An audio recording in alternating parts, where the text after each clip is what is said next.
Hello નમસ્કાર મિત્રો, આપણી યુટ્યુબ ચેનલ ગુજરાત જીકે ગુરુ પર હું પંકજ કંજરિયા તમારું હાર્દિક સ્વાગત કરું છું. મિત્રો, ફોરેસ્ટ ગાર્ડનું પેપર 24/2024 ઓકે 24ના રોજ આજરોજ લેવામાં આવ્યું. એની શિફ્ટ નંબર 2 બપોરે 1થી લઈને 3 વાગ્યાના ગાળામાં પેપર લેવામાં આવ્યું. તો એના જે સ્મૃતિ આધારિત એટલે કે વિદ્યાર્થીઓ જેને જે યાદ રહ્યા છે પ્રશ્નો આપણને મોકલ્યા છે એના આધારિત આપણને જે પ્રશ્નો મોકલ્યા છે તો આ બીજી શીટમાં કેવા પ્રશ્નો પૂછ્યા હતા એ આપણે આ વિડીયોની અંદર જોશું. ઓકે, વિડીયો શરૂ કરતાં પહેલાં આપણી ચેનલ પર નવા ચેનલને સબસ્ક્રાઈબ કરી લો. વિડીયો સારો લાગે લાઇક કરો, તમારા મિત્રો જોડે શેર કરી શકો છો. તમારા કોઈ ડાઉટ હોય તો કમેન્ટમાં જરૂર બતાવજો. ઓકે, તો આની અંદર કેવા કેવા પ્રશ્નો પૂછ્યા હતા તો સૌપ્રથમ ક્વેશ્ચન હતો કહેવતનો. ગુજરાતીની અંદર એક કહેવત પૂછી હતી કે ભેંસ આગળ ભાગવત વાંચવી. ભેંસ આગળ ભાગવત વાંચવી એવી એક કહેવત હતી. એના 4 એમાં જવાબ આપે ઓપ્શન આપેલા, એમાંથી એક ટીક કરવાનો હતો. ઓકે, મતલબ કે અભણ વ્યક્તિ હોય એની પાસે તમે ભગવદ્ ગીતા વાંચો તો એનો કોઈ મતલબ રહેતો નથી, કેમ કે એને કંઈ સમજાવવાનું જ નથી, એના જેવું છે. પછી બીજી એક કહેવતનો જ પ્રશ્ન હતો કે લોટ ખાવો અને ભસવું બંને સાથે ન થાય. કૂતરું હોય તો એ લોટ ખાય અને સાથે જઈને ભસવું હોય તો એ ભસી ન કે જો ભસવા જાય તો લોટ છે એ ઉડી જાય. તો એના જેવું છે, એટલે મતલબ કે એક સાથે બંને વસ્તુ ન થાય, એક મ્યાનમાં 2 તલવાર ન રહે, એના જેવી કહેવત છે. પછી એક સમાનાર્થીનો ક્વેશ્ચન હતો. ભૂજાનો સમાનાર્થી શું થાય? ભૂજા એટલે હાથ થાય. હવે એમાં 4 કયા ઓપ્શન હતા એના આધારે તમારે જવાબ આપવાનો થાય ભૂજાનો સમાનાર્થી. પછી જોડણીનો સવાલ હતો એક કે પરબીડિયુંની જોડણી તમારે સાચી જોડણી દર્શાવવાની હતી. એમાં 4 ઓપ્શન જોશો એટલે એમાં તમને ખ્યાલ આવશે કે આમાં કઈ જોડણી સાચી હતી, એના આધારે તમારે જવાબ દેવાનો હતો. પછી એક સંધિનો પ્રશ્ન હતો. સૂક્તિનો તમારે એની સંધિ જે છે એની સંધિ વિશેનો પ્રશ્ન હતો સૂક્તિનો. જીકેમાંથી પ્રશ્ન હતો કે લોખંડી પુરુષ તરીકે કોને ઓળખવામાં આવે છે? લોખંડી પુરુષ તરીકે સરદાર વલ્લભભાઈ પટેલ. કોણ? સરદાર વલ્લભભાઈ પટેલ જે છે એને આપણે લોખંડી પુરુષ તરીકે ઓળખીએ છીએ. પછી સૌથી વધારે મગર કયા જિલ્લામાં જોવા મળે છે? સવારની પાળીમાં એવો હતો કે મગર દિવસ ક્યારે ઉજવવામાં આવે છે? તો આજે આમાં બીજી શીટમાં એવો પ્રશ્ન હતો કે મગર સૌથી વધારે કયા જિલ્લામાં જોવા?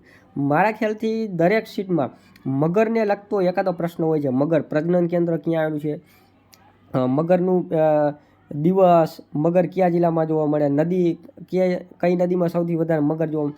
તો આવા મગરને લગતા પ્રશ્નો, ગીર નેશનલ પાર્કને લગતા પ્રશ્નો, પછી નેશનલ ગ્રીન ટ્રિબ્યુનલને લગતા પ્રશ્નો, તો આવા વધારે પ્રશ્નો પૂછાય છે. તો સૌથી વધારે મગર કયા જિલ્લામાં જોવા મળે?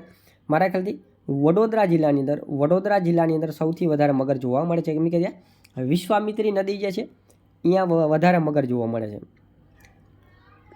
કોચરબ આશ્રમ સાથે જોડાયેલા એક સમાજ સુધારકનું નામ જણાવવાનું હતું. એમાં 4 ઓપ્શન આપેલા હતા.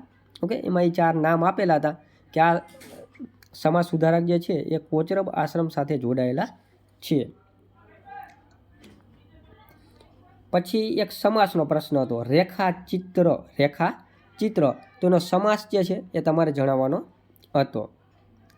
પછી એક વ્રજભૂષણ સિંહવાળો પ્રશ્ન હતો. હવે આ ડિટેલ પ્રશ્ન આપણને મળ્યો નથી, પરંતુ એવું છે કે વ્રજભૂષણના સિંહને લગતો કંઈક પ્રશ્ન હતો. એક્ઝેક્ટ આપણને ખ્યાલ નથી કે શું પ્રશ્ન હતો. જો પાછું આવ્યું અહીંયા કે મગર માટે પ્રખ્યાત નદી કઈ છે? મગર માટે પ્રખ્યાત નદી કઈ છે? તો વડોદરા શહેર જે છે ત્યાં વિશ્વામિત્રી નદી નીકળે છે. અને આ વિશ્વામિત્રી નદીની અંદર ઘણી બધી મગરો જે છે એ તમને જોવા મળે છે. અને ઘણીવાર તો આ વિશ્વામિત્રી નદી જે છે એમાં વધારે વરસાદના કારણે જે પાણી જે છે એ શહેરની અંદર ઘણીવાર આવી જાય છે ઓવરફ્લોના કારણે. તો ઘણીવાર એ ઓવરફ્લોના કારણે પાણી સાથે એ મગરો જે છે એ વડોદરાના શહેરની ગલીઓમાં પણ આવી જતા હોય છે.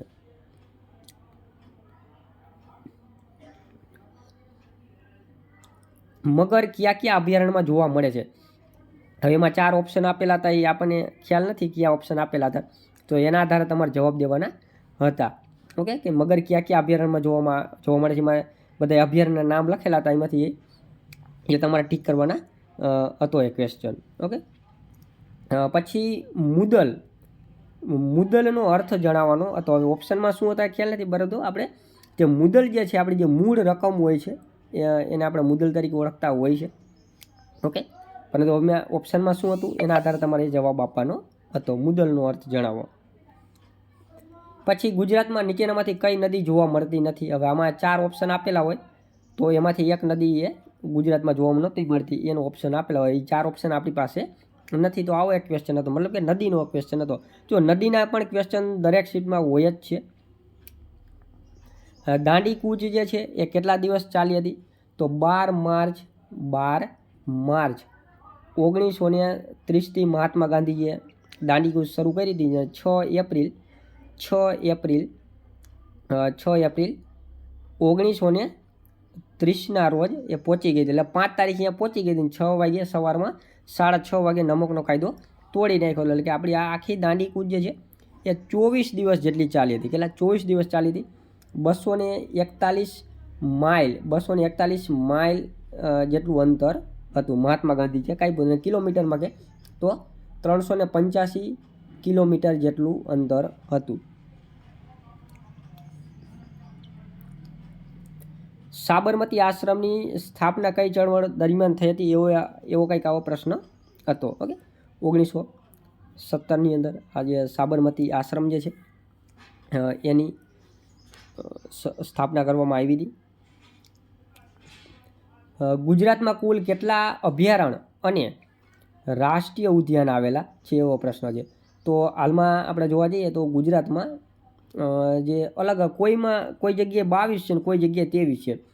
તો 23 અભયારણ્ય આવેલા છે અને 4 રાષ્ટ્રીય પાર્ક, નેશનલ પાર્ક, જેને આપણે રાષ્ટ્રીય ઉદ્યાન કહીએ છીએ, આવેલા છે. ઓકે, 23 અભયારણ્ય, 4 રાષ્ટ્રીય ઉદ્યાન અથવા નેશનલ પાર્ક આવેલા છે. પાછું ગુજરાતી આવી ગયું. ઓશિકુની જોડણી જણાવવાની હતી. ઓકે, પછી કીડિયાલુ એની જોડણી તમારે જણાવવાની હતી. પછી પાછો પર્યાવરણમાંથી હતો. વાતાવરણનું સૌથી નીચેનું સ્તર જણાવો. વાતાવરણનું સૌથી નીચેનું સ્તર જણાવો. જો રિઝનિંગનો સવાલ હતો. 16:45ને દર્પણમાં જોતા કેટલો સમય લાગે? 16:45 એટલે કે 4:45 કહેવાય આને. કેટલા? 4:45 કહેવાય. 11:60માંથી તમારે 4:45 બાદ કરો, 4:45 એટલે તમને દર્પણમાં જોતા મળી જાય તમને. ઓકે, 15 આ 11માં 4 બાદ કરો એટલે 7:15. 7:15 વાગ્યા હોય. 7ને દર્પણમાં જોતા એમાં 7:15 બતાવે. ઓકે,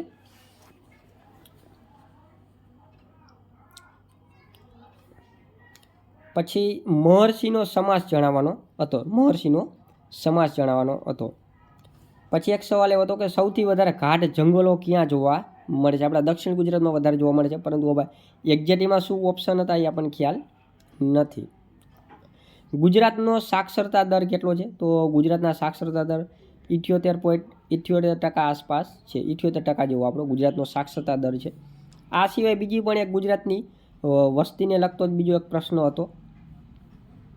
વસ્તી ગીચતામાંથી લગભગ મોટાભાગે પ્રશ્ન હોય છે.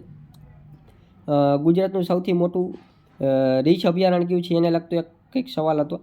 ઓકે, પછી રાજ્યપાલની નિમણૂક કોણ કરે છે? તો એક આવો સવાલ હતો. તો જો નિમણૂક જે છે એ રાષ્ટ્રપતિ કરે છે. રાજ્યપાલની નિમણૂક જે છે એ રાષ્ટ્રપતિ એની નિમણૂક કરે છે. અને રાજ્યપાલને શપથ કોણ લેવડાવે એવું પૂછે તો એ હાઈકોર્ટના જે ચીફ જસ્ટિસ હોય છે એને શપથ લેવડાવે અને નિમણૂક રાષ્ટ્રપતિ કરે. પછી કેગની નિમણૂક કોણ કરે? તો કેગની નિમણૂક પણ રાષ્ટ્રપતિ દ્વારા જ કરવામાં આવે છે. કેગની નિમણૂક પણ રાષ્ટ્રપતિ જ કરે છે. પછી તરણેતરના મેળામાં શું આકર્ષણનું કેન્દ્ર હોય છે? મારા ખ્યાલથી આમાં એની જે છત્રી જે છે, ભરત ભરેલી એક છત્રી જે છે રંગબેરંગી, તો આ છત્રી જે છે ને આ તરણેતરના મેળાની અંદર સૌથી વધારે આકર્ષણનું કેન્દ્ર હોય છે.